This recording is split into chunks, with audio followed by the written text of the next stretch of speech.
गुरुजी ने अपने जीवन के शुरुआती चरण दुगरी गांव में ही बिताए।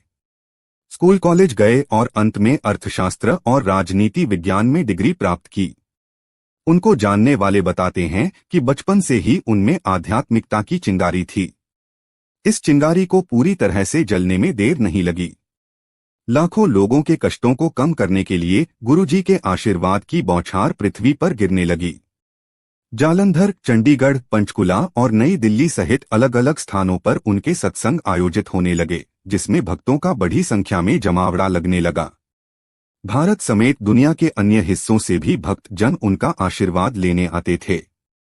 कहते हैं कि गुरुजी के सत्संग में परोसे जाने वाली चाय और लंगर प्रसाद पर उनकी दिव्य कृपा होती थी।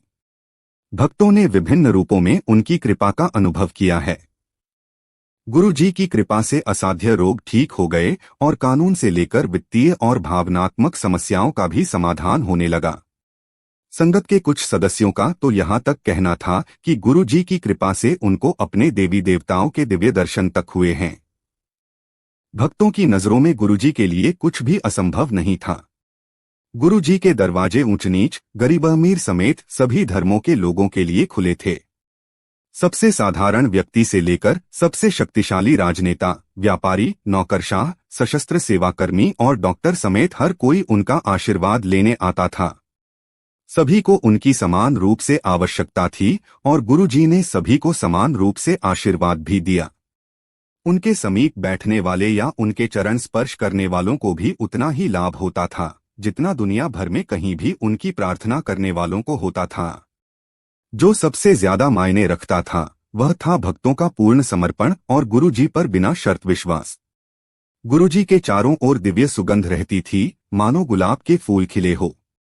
गुरुजी ने कभी किसी से कुछ भी अपेक्षा नहीं की और न ही कुछ लिया।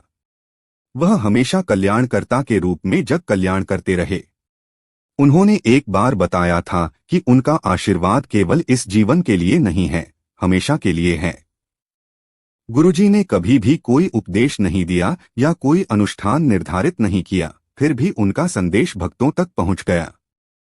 गुरुजी ने 31 मई 2007 को महासमाधि ले ली।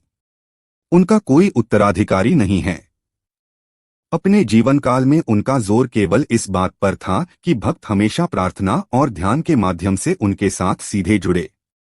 गुरुजी का एक मंदिर है जिसे बड़े मंदिर के नाम से जाना जाता है, जो दक्षिणी दिल्ली में स्थित है। आज जब गुरुजी अपने नश्वर रूप में नहीं हैं, तो भी उनके आशीर्वाद चमत्कार कर रहे हैं। उनकी कृपा उन लोगों पर समान रूप से पड़ रही है जो अपने जीवन काल में उनसे कभी नहीं मिले। जय गुरुजी, शुक्राना गुरुजी। ओम नमः शिवाय, शिवजी सदा सहाय। ओम नमः शिवाय, गुरुजी सदा सहाय। धन्यवाद।